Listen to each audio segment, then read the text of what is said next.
Hola, se me cortó la conexión a internet antes de terminar el video anterior, entonces pues bueno, este es como una adición a la segunda parte de lo que estábamos viendo.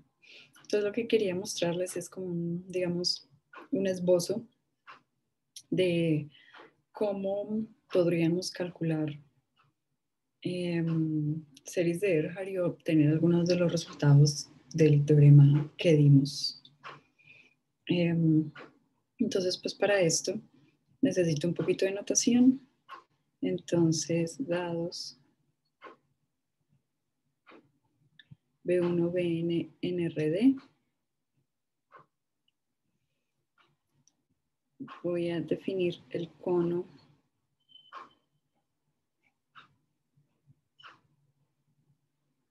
en B1, BD como las combinaciones lineales no negativas en ellos. Entonces, lambda 1, B1 más lambda N, BN, donde los lambda I son mayores o iguales a 0.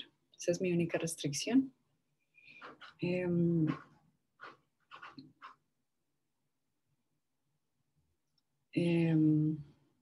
Voy a decir que el cono es puntudo en 0 si existe un hiperplano en RD tal que el cono menos B está completamente contenido en H más o el cono menos 0 está completamente contenido en H menos, donde H más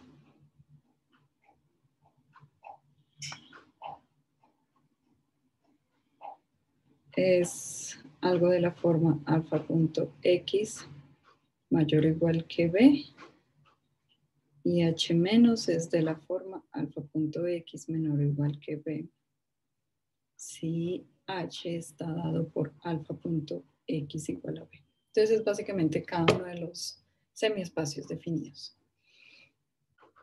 Y esto de puntudo es lo que en inglés se conoce como tener un apex n. Entonces básicamente pues la idea es que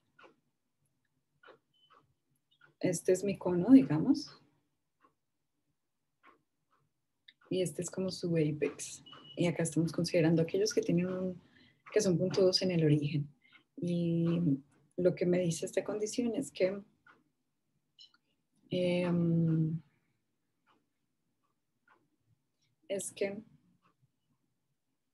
cuando yo remuevo el 0 de H, cuando se lo quito a H, entonces pues tengo un hiperplano en el que de un solo lado está todo H, básicamente. Bien, otra cosita que necesito es decir que mi cono es simplicial si los vectores B1 hasta Bn son una base de RD. Entonces, pues en particular necesito que n sea igual a d en este caso y pues que sean linealmente independientes. Entonces, ¿cómo vamos a conectar esto con politopos? La manera en que lo vamos a conectar es que vamos a crear, digamos que P es un politopo en RD que está dado por la envolvente convexa de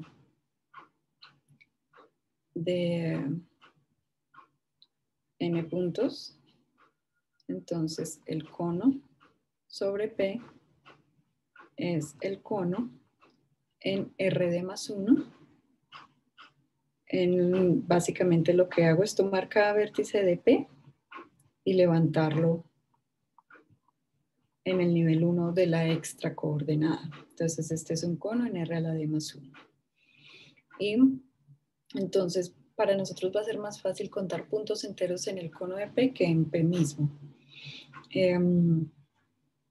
Entonces, por ejemplo, si P es un cuadrilátero en R2, entonces el cono en P, entonces ahora va a ser un cono en R3. Y lo que hago es, acá está el origen, aquí está el origen, y cada uno de los vértices de P queda levantado en el piso 1 de la nueva coordenada, de la coordenada X3. Entonces va a lucir algo como así.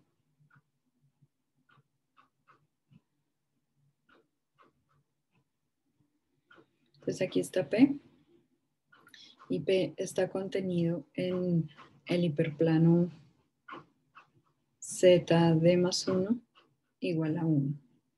Y pues el cono, ¿cuál es? Entonces mi cono va a ser el cono sobre estos 4 elementos.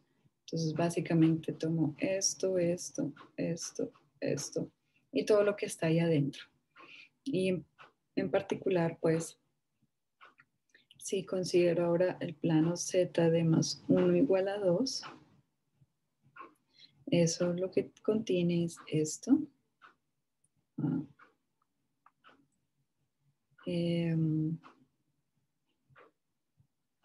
Entonces es igual a 2.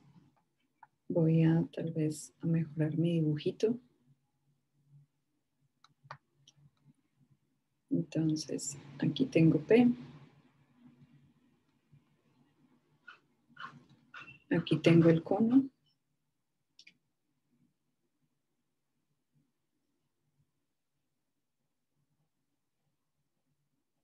Aquí tengo el cono. Es el cono sobre estos 4 puntos. Y esta copia de P vive en el plano Z de más 1 igual a 1. En el plano Z de más 1 igual a 2. De hecho, acá está P. Al cortar con este plano lo que tenemos es una copia de 2P y así sucesivamente.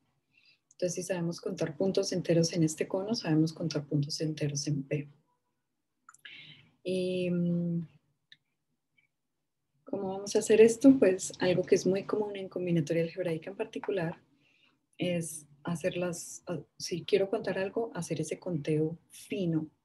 ¿En qué sentido? En el sentido que no vamos a contar las cosas, sino vamos a crear una serie generadora que me ayude a contarlas. Entonces, ¿cuál serie generadora voy a considerar? Dado mi cono, voy a definir sigma sub k en Z1 hasta ZD más 1.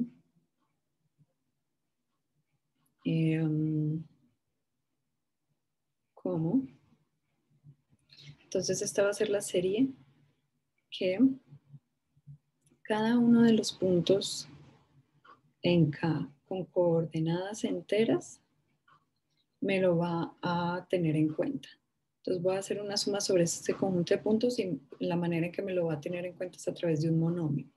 Un monomio en las variables Z1 hasta ZD más 1, donde el exponente de cada una de ellas va a ser cada una de las coordenadas de M. Y entonces así garantizo que cada uno de mis puntos enteros viene grabado en un monomio.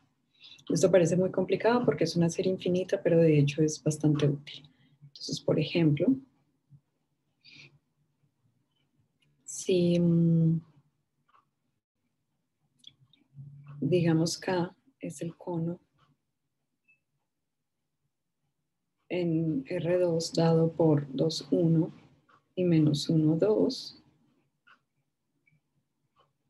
entonces aquí yo tengo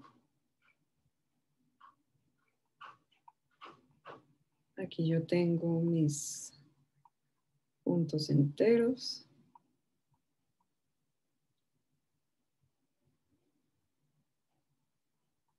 Y el cono, entonces, ¿cuál es el cono? Viene siendo, por un lado, acá está 2, 1 y todas sus combinaciones lineales enteras son este rayo. Por otro lado, por aquí está menos 1, 2 y todas sus combinaciones lineales enteras vienen siendo este rayo, ¿cierto?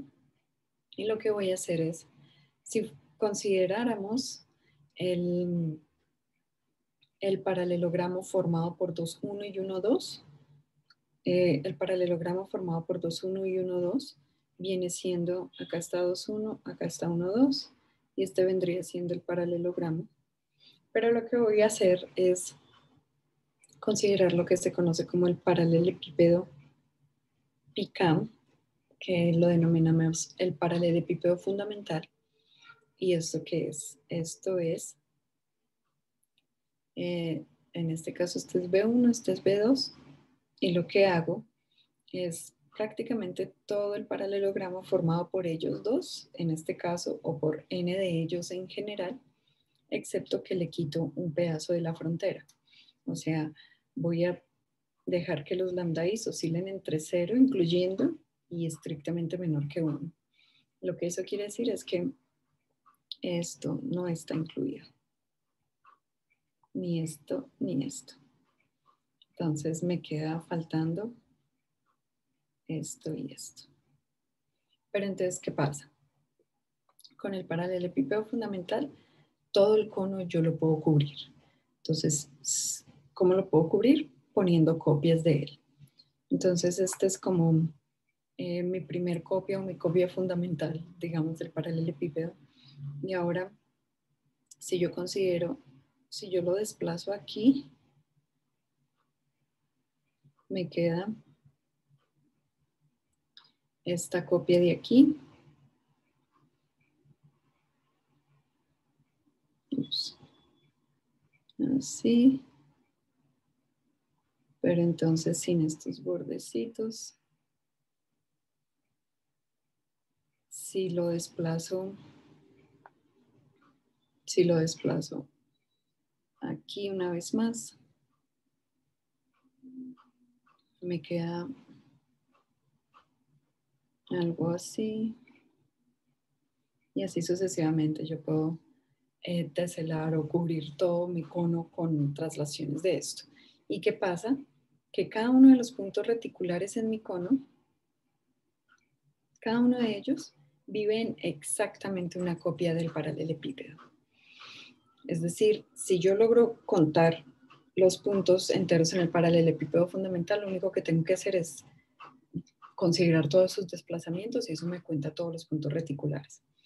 Entonces, bueno, por un lado, aquí, en este caso, el número de puntos en el paralelepípedo fundamental consiste de los puntos enteros. Está el origen. Me voy a deshacer de paréntesis, simplemente voy a poner 0, 0. Está 1, 1. Está 0, 1.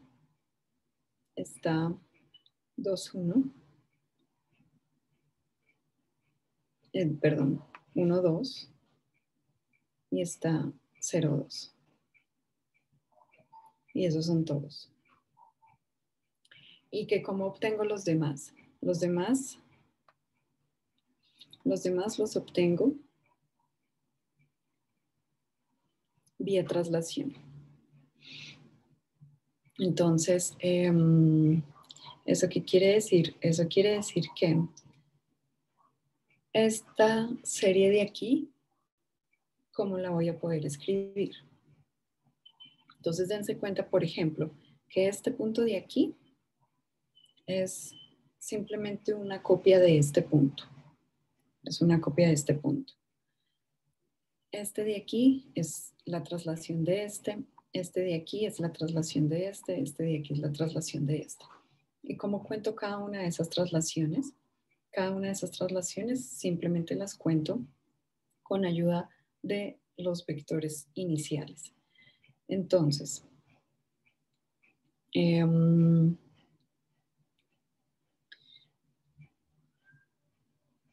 lo que tenemos es que los puntos enteros en el paralelepípedo fundamental, que son estos, en términos de monomios, o vienen dados o dan lugar a los monomios por un lado, Z1, Z2, ambos a la 0, más Z1, Z2, ambos a la 1, más Z1, Z2 a la 0 y 1, más Z1, Z2 a la 1, 2, más Z1, Z2 a la 0, 2. Ese es ese pedacito y ahora los desplazamientos, ¿cómo van a venir dados?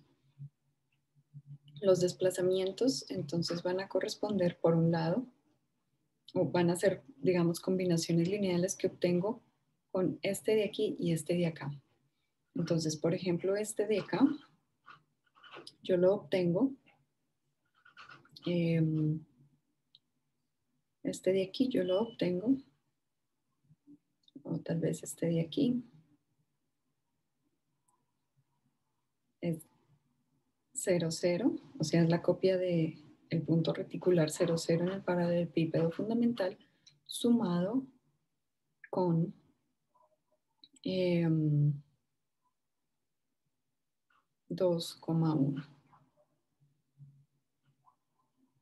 Si yo quisiese escribir este de aquí, sería entonces, este de aquí sería 0, 0 más 2 veces 2,1.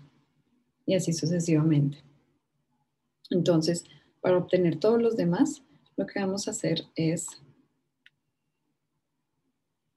darnos cuenta que si consideramos la serie 1 sobre 1 menos Z1 a la 2, Z2 a la 1, esto como serie de potencias es lo mismo que 1 más, voy a ponerlo Z, donde este es el vector de variable Z1, Z2, elevado a la B1, más Z elevado a la 2B1, y así sucesivamente.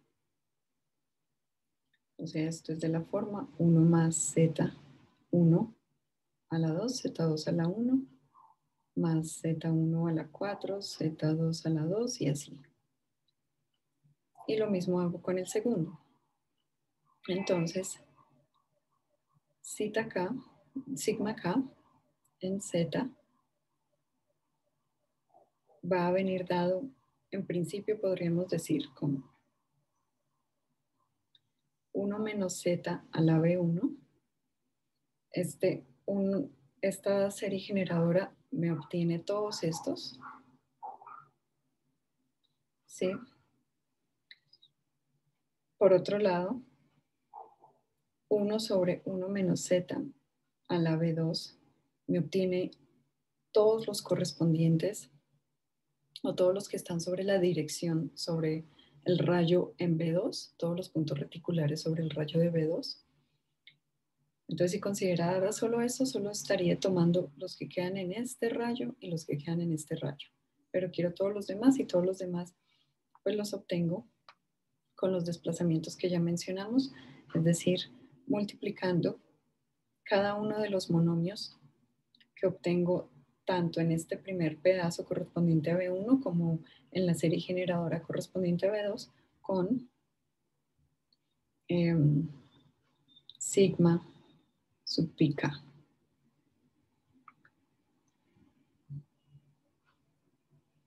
O sea, esto es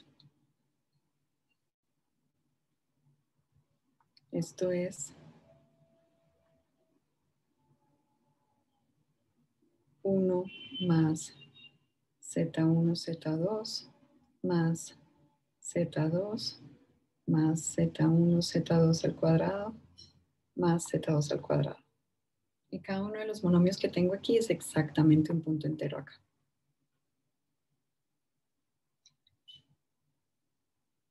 Y pues entonces, ¿cuál es la conexión con P? La conexión con P es que justamente si yo conozco todos los puntos reticulares del cono, pues conozco los puntos reticulares de P. ¿Cómo? Los puntos reticulares del cono vienen dados de esta forma.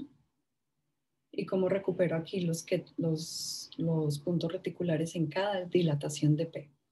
En la primera dilatación de P vienen codificados cuando nos damos cuenta que corresponden a la última variable, la variable z de más 1 con exponente 1.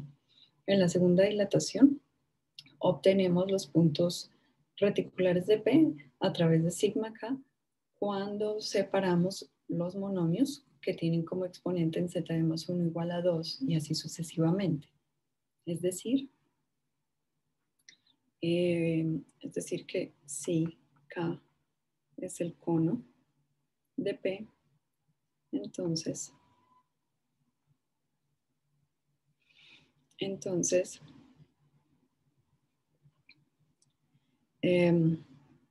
sigma K en Z es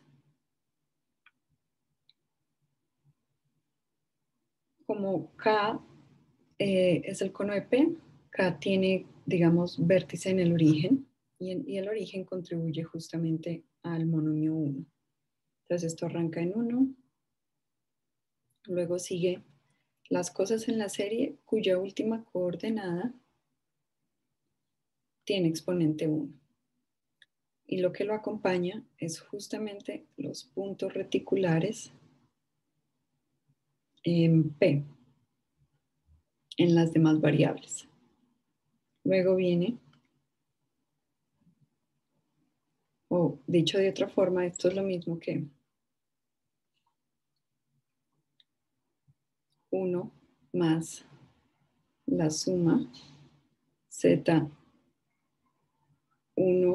a la M1, ZD a la MD, ZD más 1, donde los M's son puntos reticulares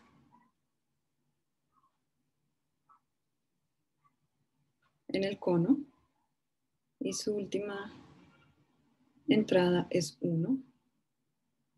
Entonces, básicamente lo que estoy aislando es este pedazo. Lo mismo si aíslo el pedazo que tiene a ZD más 1 al cuadrado, me queda la suma sobre lo mismo, pero ahora donde MD más 1 es 2, Z1 a la M1, ZD a la MD. Y lo que cada uno de estos pedazos me está codificando, esto es puntos reticulares en mi politopo en las variables Z1, ZD.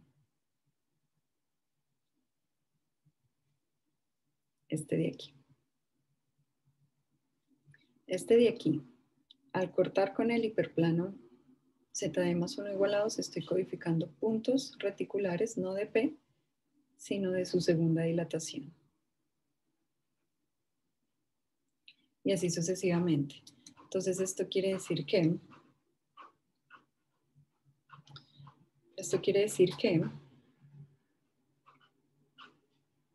el polinomio de Erhard de P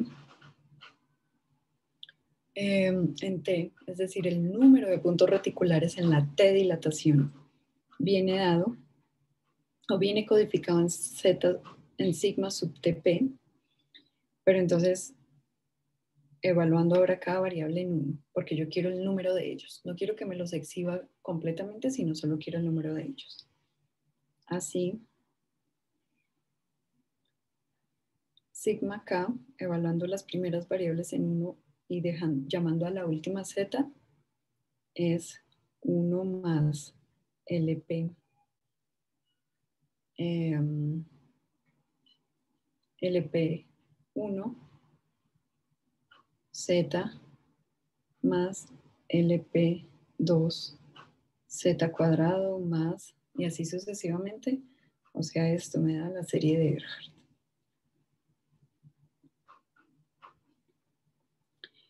Y Por otro lado, esto es sigma del paralelepípedo fundamental, evaluando en unos, especializando la última en z, y cuando hacemos esta especialización, el denominador se nos vuelve 1 menos z a la d más 1. Entonces, por eso es que Erhard luce de esta forma. Es decir, esto es el H estrella de Z.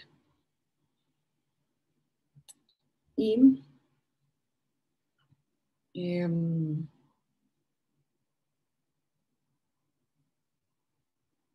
básicamente así es que podemos obtener la serie de Erhard en casos, digamos, manejables. Entonces, unos ejercicios son los siguientes.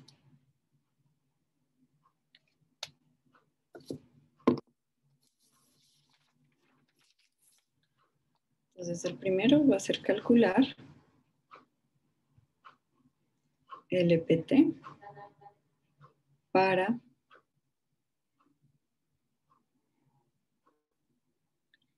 el politopo dado por la envolvente convexa de 0, 0, 0, 1, 0, 0, 0, 2, 0 y 0, 0, 3.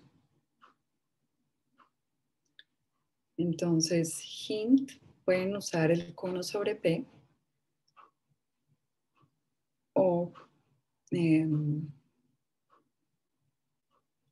si quieren también pueden experimentar un poquito con Sage o CoCalc, a ver qué van obteniendo.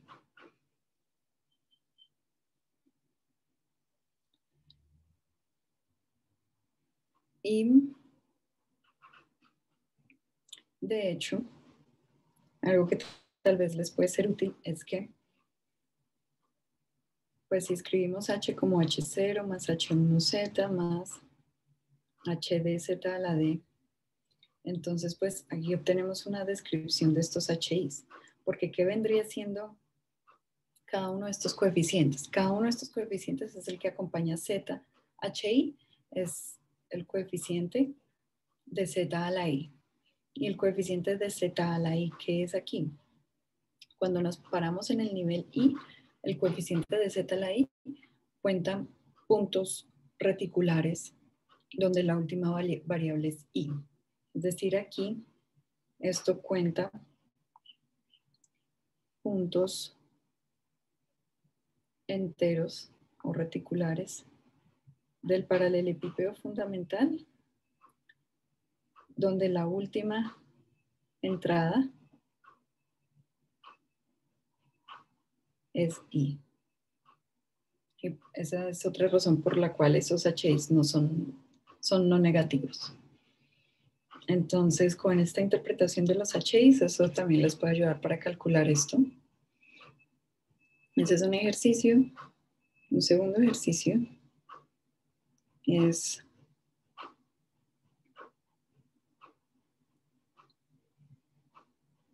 este es A y B.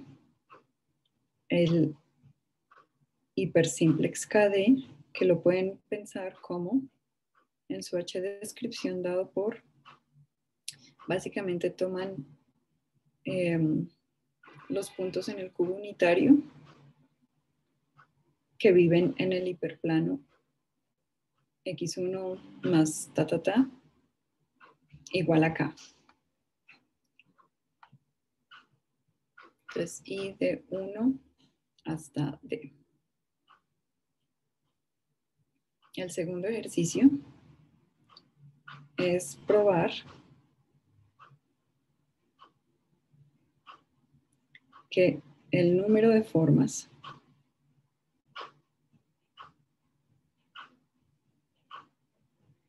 de dar vueltas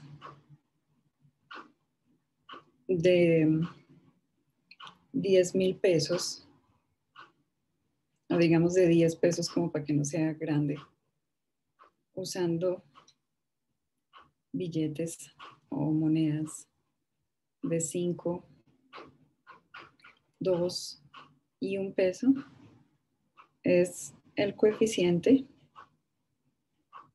de z a la 10 en esta serie. 1 sobre 1 menos z a la 5, 1 menos z al cuadrado, 1 menos z. Y pues con eso van a calcular dicho número.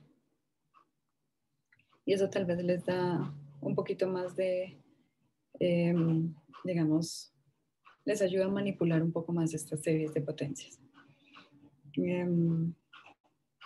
Y tercero, calcular LPT y H estrella T y H estrella Z para este politopo. La envolvente convexa del origen, 0, 1, 2, 0 y 2, 1. Bueno, eso es la adición de este segundo video.